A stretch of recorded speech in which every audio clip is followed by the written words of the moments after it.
Hello and welcome to a new video as we discuss the Clemson-Easter condensation reaction in our previous video. So here the topic is the Dieckmann condensation reaction. It is a type of Clemson-Easter condensation reaction, but the difference is this: it is proceed out in a single molecule. Okay, so whenever we have a diabasic ester, it will proceed out through a Clemson condensation reaction, but it is the internal Clemson condensation reaction, so we named as a Dieckmann condensation reaction. Okay, so Dieckmann condensation reaction is a internal Clemson condensation reaction of a diester or diabasic ester.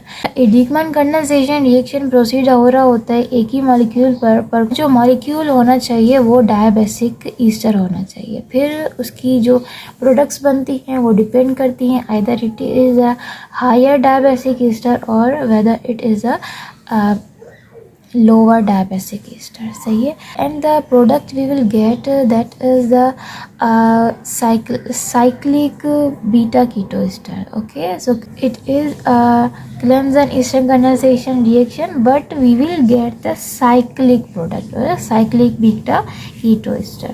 So here we have an example that is diethyl adipate or it is the diester of adipic acid. सही है। तो ये जो diethyl adipic acid है, डाईस्टर adipic acid है या diethyl एडिपेट है, जब भी इसमें क्लेम्सन ईस्टर कंडेंसेशन होती है इस तरह से होगी कि सबसे पहले इथोक्साइड आयन जाकर अल्फा कार्बन पर अटैक करेगा और यहाँ से इसका जो हाइड्रोजन है वो लीव आउट कराएगा। इसी सेंस में यहाँ पर इसके पास माइनस चार्ज आती है, तो माइनस चार्ज जाकर ये इसी कंपाउंड में, लेकिन दूसरा जो इसका पोर्शन है जो दूसरा ग्रुप प्रेजेंट है ईस्टर का, उसकी कार्बनल पर जाकर अटैक करता है। सही है। तो माइनस चार्ज जैसे अटैक करता है फिर वही सेम मैकेनिज्म प्रोसीड हो रहा होता है कि कार्बन और ऑक्सीजन के बीच में एक बॉन्ड टूटता है और ऑक्सीजन पर माइनस चार्ज आती है।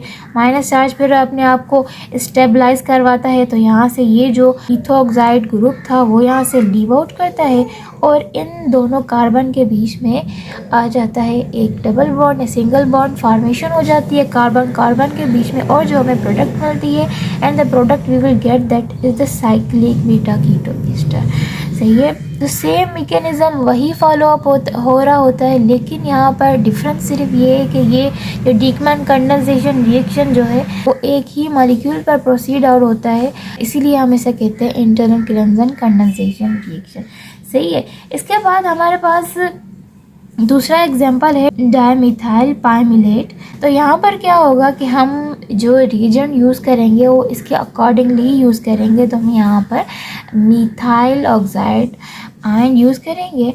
सही है। तो मिथाइल ऑक्साइड फिर से दोबारा से वही से मैकेनिज्म फॉलो अप करेगा कि अल्फ़ा कार्बन से हाइड्रोजन यहाँ से लीव आउट कराएगा और इस सेंस में कार्बन में माइनस चार्ज आएगी और माइनस चार्ज अपने आप को स्टेबलाइज करवाने के लिए दूसरा जो ग्रुप अटैच है मिथाइल ईस्टर जो यहाँ पर प्रेजेंट है उसके साथ जाकर कार्बन के साथ बॉन्ड बनाता है। तो यहाँ इन दोनों कार्बन के बीच में कार्बन कार्बन बॉन्ड फॉर्मेशन होती है।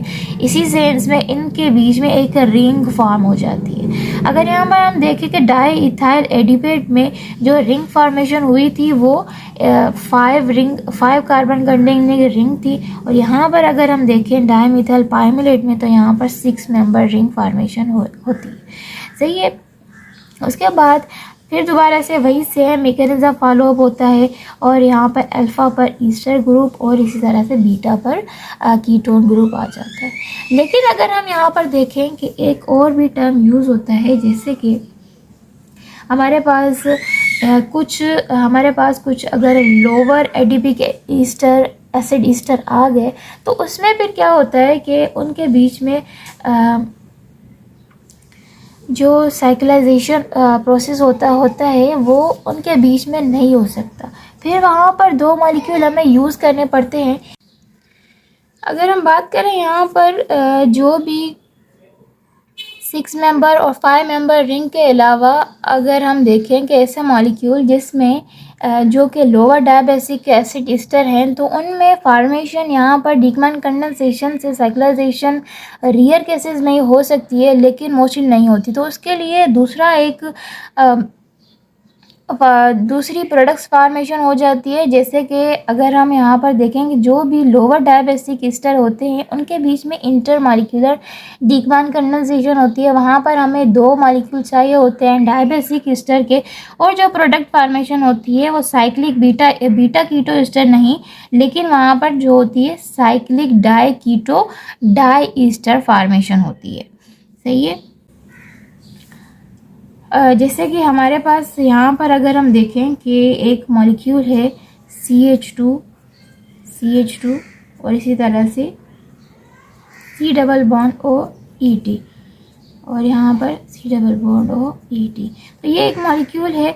यहाँ पर जब भी इसकी डीकमान कंडेंसेशन हम करवाना चाहेंगे तो यहाँ पर हम इसके यूज़ करेंगे 2 मोल्स इस मॉलिक्यूल के, और इसी तरह से जब भी फिर दोबारा से ये जो मिथाइल ऑक्साइड आयन है वो हम यहाँ पर यूज़ करें, या फिर यहाँ पर मोस्टली बेसिक कंडीशन यूज़ करते हैं OH-, और इसी तरह से क्या होगा कि इनकी जो हमें प्रोडक्ट मिलेगी वो प्रोडक्ट कुछ इस तरह से होगी।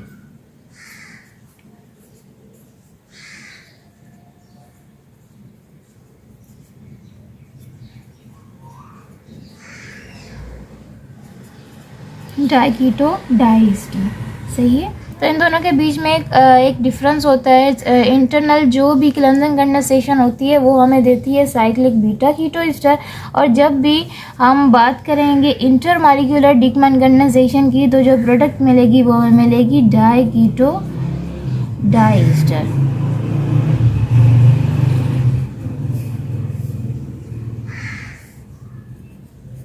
Cyclic. Okay. Stay with it. You don't need to water it down.